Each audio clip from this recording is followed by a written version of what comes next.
अखिल और सिमी दोनों शिवम की तरफ देखते हुए जवाब के इंतजार में खड़े थे।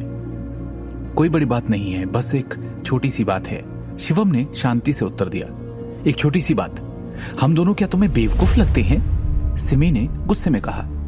दृष्टि द्वारा व्यक्तिगत रूप से डिजाइन किए गए गहने जिनकी कीमत लाखों में थी, चोरी हो गए थे। क्या तुम नहीं समझते कि यह मुद्दा कितना गंभीर है? देखो अखिल, अपने इस निराले दामाद पर एक नजर डालो, उसे इस मामले की कोई परवाह नहीं है। सिमी गुस्से में आ गई। जितना उसने शिवम को देखा वो उतनी ही चिढ़ गई। दृष्टि की इतनी गंभीर स्थिति में पड़ने के बाद भी उसे इसकी बिल्कुल भी परवाह नहीं है। अखिल ने शिवम को देखा और गहरी आवाज में कहा, शिवम, दृष्टि ने तुम्हें सबसे पहले निर्देशक का सहायक बनने के लिए कहा था क्योंकि उसे तुम्हारी मदद की जरूरत थी। तुमने इतनी महत्वपूर्ण गलती कैसे की? मैंने क्या कहा? सिमी ने आह भरी। क्या मैंने चेतावनी नहीं दी थी कि हमें उसके जैसे बेकार इंसान को दृष्टि का सहायक नहीं बनने देना चाहिए? वो उसकी बिल्कुल भी मदद नहीं करता था। दृष्टि हर दिन गहनों के अनुसंधान और विकास में खुद को झोंक देती थी और जाहिर है कि इसके पास इस बारे में कुछ भी करने का समय नहीं था। दूसरी ओर तुम एक भी वस्तु की देखभाल करने में सक्षम नहीं हो। तुम क्या कर रहे थे? सिमी ने और भी अधिक क्रोध के साथ कहा। केवल इतना ही नहीं, बल्कि मैंने यह भी सुना है कि तुमने कंपनी के सभी उच्च अधिकारियों के सामने यह दावा किया था कि किंग ऑफ द वर्ल्ड कल आभूषण प्रदर्शनी में दिखाई देगा। क्या तुम्हें नहीं लगता कि मामला पहले से ही काफी बड़ा है? मां, इतना गुस्सा मत हो, दृष्टि ने सांत्वना दी। ये उतना गंभीर नहीं है जितना आप लोग सोच रहे हैं। ये गंभीर नहीं है। सिमी इतनी गुस्से में थी कि उसने अपने पैर पटक लिए। क्या तू जानती नहीं कि बाहर अफवाहें कितनी तेजी से फैलती है? हमारे परिवार पर गहने चुराने का आरोप लगाने वाली अफवाहें पहले से ही हैं। इसके अलावा उन्होंने ये भी कहा कि तू कैसे गहने का एक टुकड़ा बनाने में असमर्थ थी, जो इतना पैसा लगाने के बाद भी उनकी उम्मीदों पर खरा नहीं उतरी, और इसलिए तूने गहने चोरी करने का सहारा लिया। अफवाहें हैं कि हमारे पूरे परिवार को जेल की सजा सुनाई जाएगी। सिमी ने गंभीरता से कहा, बच्चे, तू हमारे परिवार की एकमात्र आशा है। निश्चित रूप से तेरे लिए इस अवसर का लाभ उठाना और उच्च अधिकारियों की पहचान हासिल करना आसान नहीं था। तुझे कंपनी के कार्यकारी निदेशक के रूप में भी पदोन्नत किया गया है क्योंकि तूने प्रयास किए। कल आभूषण प्रदर्शनी के दौरान तेरे पास अपने लिए एक नाम बनाने और उद्योग में एक प्रतिष्ठित व्यक्ति के रूप में खड़े होने का मौका था। हालांकि इन चीजों के इतने महत्वपूर्ण क्षण में होने के कारण क्या तुझे लगता है कि निदेशक मंडल अभी भी तेरे लिए खड़े होने को तैयार होगा? इस दर पर तू अपनी नौकरी खो देगी। अखिल ने चिंतित स्वर में कहा, यदि तुम निदेशक नहीं बन सकती तो कोई बात नहीं। हालांकि समस्या यह है कि एक दिन में इतने लाखों के गहनों का गायब होना उतना ही महत्वपूर्ण है जितना कि गहनों की प्रदर्शनी के रूप में महत्वपूर्ण होगा। कंपनी के रणनीतिक विपणन पर एक बड़ा प्रभाव होना निश्चित है। निदेशक मंडल को तब जांच की जिम्मेदारी लेनी होगी। ये देखकर कि सबसे बड़े भाई और तीसरे भाई के परिवार अभी भी मुश्किल से अपनी स्थिति पर कैसे हैं, उन्हें निश्चित रूप से अवसर मिलेगा घाव पर नमक छिड़कने का। ये सही है। भाई साहब और अजीत का परिवार मौजूदा स्थिति का फायदा क्यों नहीं उठाएगा? ऊपर से वो सिंघानिया भी उनकी मदद करेंगे। और ये सब इस शिवम की वजह से, जिसने तान्या की शादी में हंगामा किया था और यहां तक कि करण को मारने की हिम्मत भी की थी। सिमी ने बहुत नाराजगी के साथ कहा, लेकिन देखो, शिवम अभी भी कितना लापरवाह है। उसे कुछ भी परवाह नहीं। इस इंसान के पास वास्तव में विवेक है ही नहीं। यद्यपि हमारा परिवार पिछले कुछ दिनों में अच्छी तरह से जीने में कामयाब रहा, हम फिर से तुम जैसे पागल द्वारा बर्बाद होने जा रहे हैं। सिमी ने निर्दयता से कहा और उसने अपना सारा गुस्सा शिवम पर ही निकाल दिया। यह सही है। अगर मैंने अफवाह के बारे में नहीं सुना होता तो मुझे निश्चित रूप से इस बारे में पता नहीं चलता। सिमी को अचानक कुछ और याद आया। फिर उसने अपनी नजर दृष्टि की ओर घुमाई और गंभीरता से पूछा, बेटी, BMW के बारे में वो जानती थी कि उसकी बेटी निश्चित रूप से अपनी बचत से इतनी महंगी कार नहीं खरीद सकती। वो कार शिवम की है। दृष्टि कहने ही वाली थी कि शिवम ने इसे खरीदा है। Shivam, it's you again? Simi ने दृष्टि को बीच में रोका और शिवम को घूरते हुए देखा। हालांकि मैंने कहा था कि तुम एक कायर हो, लेकिन मुझे सच में लगता था कि तुम एक ईमानदार व्यक्ति थे। ऐसा लगता है कि मैंने तुम्हें फिर से कम आंका है। ना केवल तुम्हारा दिमाग खाली है, बल्कि तुम एक भयानक व्यक्ति भी हो।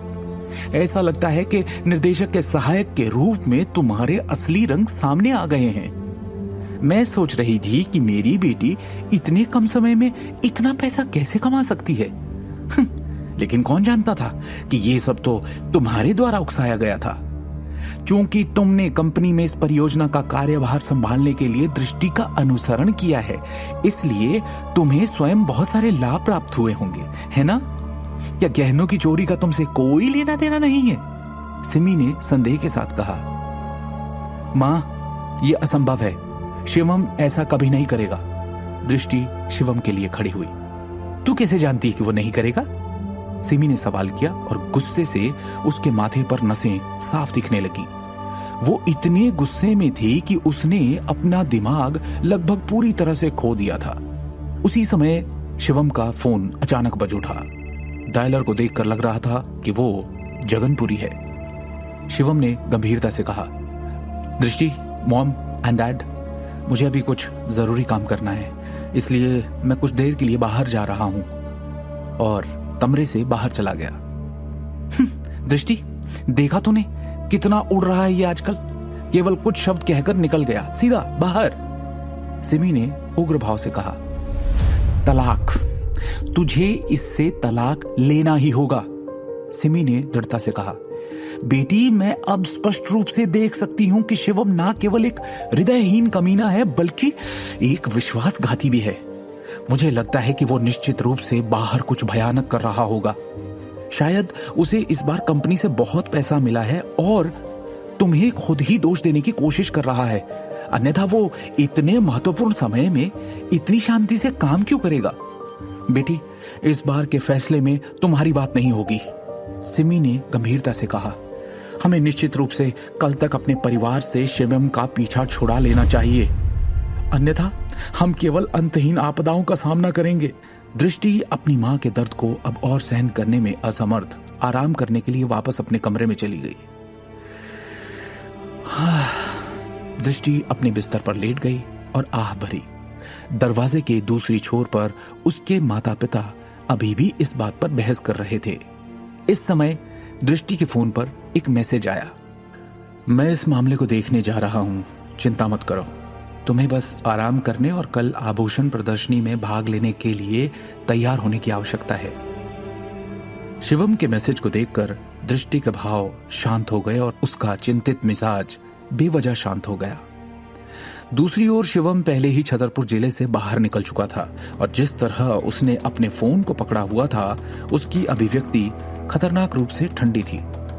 सर, जिस मामले को आपने मुझसे देखने के लिए कहा था, उसकी पूरी तरह से जांच की गई है। जगन ने कॉल के दूसरी छोर पर सम्मानपूर्वक कहा। जिम्मेदार कौन था? शिवम ने पूछा। जगन ने झिझकते हुए कहा, ऐसा लगता है कि करण नारंग ने इसे करने के लिए गुड़गांव के कुख्यात ग्रुप को काम पर रखा है। मेरे लिए स्काई टावर पर प्रतीक्षा करें। जो कुछ हुआ उसके बारे में मैं हर एक विवरण जानना चाहता हूँ। सर, क्या आप अभी रास्ते में हैं? आप कहाँ हैं? मैं आपको लेने के लिए आता हूँ। जगन ने उत्सुकता से कहा। कोई जरूरत नहीं। शिवम ने तुरंत फोन काट दिया। सड़क के किनारे चलते हुए शिवम ने एक टैक्सी रोकी और सीधे स्काई टावर पर चला गया।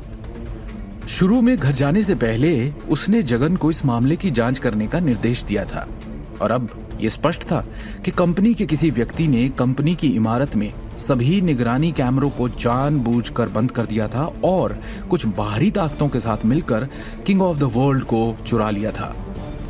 आखिरकार कैसे संभव है कि कोई बाहर से आकर इमारत में प्रवेश करने, तिजोरी को खोलने और एक भी फिंगरप्रिंट या पदचिन्ह छोड़े बिना अपनी डकैती कर ले? इस प्रकार उन्हें डकैती के क्षेत्र में विशेषज्ञ होना चाहिए। इतने वर्षों तक अंडरवर्ल्ड में रहने और काम करने वाले व्यक्ति के रूप में जगन ने खुद को ऐसी दुनिया का राजा घोषित किया था और कई कनेक्शन रखे। 20 मिनट बाद शिवम स्काई टावर पर पहुंचा और सीधे तीसरी मंजिल पर मीटिंग रूम में गया। कमरे में आने पर शिवम ने जगन को कमरे के किनारे पर अकेला खड़े देखा। सर, आखिरकार आप आ ही गए, प्लीज बैठिए, ये लीजिए चाय। जगन ने विनम्रता से उसका अभिवादन किया और उसे एक कप चाय दी। ऐसा लग रहा था कि जगन इस बैठक के लिए बाहर गया था, क्योंकि उसने चाय, सिगरेट, नाश्ता और यहां तक कि मेज पर फल भी तैयार रखे थे। शिवम औपचारिक कृत्यों को खारिज करते हुए बॉस की कुर्सी पर बैठ गया और चाय की चुस्की ली। मुझे बताओ, शिवम ने शांति से कहा। डेस्क के सामने खड़े होकर जगन ने अत्यंत सम्मान के साथ झुककर गंभीरता से कहा, सर जी, मैंने आपके आदेशों का पालन करते हुए चुपके से करण नारंग की जांच की। इसके अलावा मैंने उन लोगों पर भी ध्यान दिया है जो हाल ही में उस दर्श सिंघानिया के संपर्क में रहे हैं और उसकी पत्नी। मुझे मिले सुरागों का उपयोग करके मैं पुष्टि कर सकता हूं कि किंग ऑफ द वर्ल्ड को पूर्वी शहर में रैट नामक एक व्यक्ति ने चुरा लिया है। जगन ने धीरे से कहा, यह चूहा वास्तव में 2 दिन पहले करण नारंग से मिला था। आगे की जांच के बाद मुझे पता चला कि रैट वास्तव में पूर्वी शहर में काफी प्रसिद्ध है, जो सफल उत्तराधिकारियों को पकड़ने में विशेषज्ञता रखता है। मैंने मूल रूप से अपने आदमियों के लिए पूर्वी शहर में रैट को पकड़ने की व्यवस्था की और उसे गहनों का टुकड़ा सौंपने के लिए मजबूर किया। हालांकि अपने वाक्य में एक छोटे से विराम के बाद जगन ने शिवम को एक दोषी अभिव्यक्ति के साथ देखा और जारी रखा, मुझे पता चला है कि रैट वास्तव में पूर्वी शहर के जीत गुज्जर से परिचित है। मेरे लोग पूर्वी शहर में उसकी तलाश में गए थे, लेकिन जीत गुज्जर ने मेरे उन लोगों को अपना ही बंदी बना लिया। जीत गुज्जर? शिवम ने मुंह फेर लिया। जीत गुज्जर, जिसे ईस्ट सिटी में जीतू दादा के नाम से भी जाना जाता है, को पूरे दिल्ली और उत्तर प्रदेश में एक बड़ा खिलाड़ी माना जाता था। पूर्वी शहर में अंडरवर्ल्ड के अधिपति के रूप में वो ताकत के मामले में जगनपुरी के बराबर था। वास्तव में वो जगन से भी अधिक निर्दयी था। तो उसने करवाया है, जीतू दादा ने? शिवम ने पूछा। सर जी, उस जीतू और मेरा 36 का आंकड़ा है, बहुत गहरी दुश्मनी है। हालांकि मैंने उसे फोन किया था, लेकिन ऐसा लग रहा था कि उसका मुझसे बात करने का कोई इरादा नहीं है। जगन ने कहा, जीतू ने स्पष्ट कर दिया था कि उसके पास सब कुछ है, जिसमें किंग ऑफ द वर्ल्ड और यहां तक कि मेरे लोग भी शामिल है। ये कहने के बाद कि मैंने अपनी सीमा को उसके क्षेत्र में कैसे पार किया, वो अपने हाथों में मेरे आदमियों के बदले में एक बड़ी राशि की मांग करने लगा। ये कहने के बाद जगन ने सम्मानपूर्वक किनारे की ओर कदम बढ़ाया। इस समय जगन की आंखें गुस्से से भर उठी, क्योंकि उसने अपने शत्रु जीत के बारे में सोचा था। जीत ने इस बार न केवल उसके आदमियों को हिरासत में लिया था, बल्कि उसने शिवम के सामने उसे शर्मिंदा भी कर दिया था। इस प्रकार वो मदद नहीं कर सका, लेकिन जलन की एक बड़ी भावना महसूस कर रहा था। शिवम ने पूछा, क्या तुम जानते हो ये जीत गुज्जर कहाँ है? सर जी, आप कहना क्या चाह रहे हैं? जगन ने झिझकते हुए पूछा।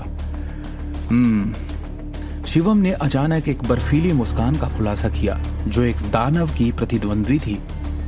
उस कमीने की मेरी पत्नी की मेहनत को चुराने की हिम्मत कैसे हुई? मैं उसे इस शहर और दुनिया से गायब कर दूंगा, और ये मेरा वादा है। शिवम की आंखों में खून उतर आया था। क्या करेगा शिवम जब उसकी मुलाकात होगी जीत गुज्जर उर्फ जीतू दादा से?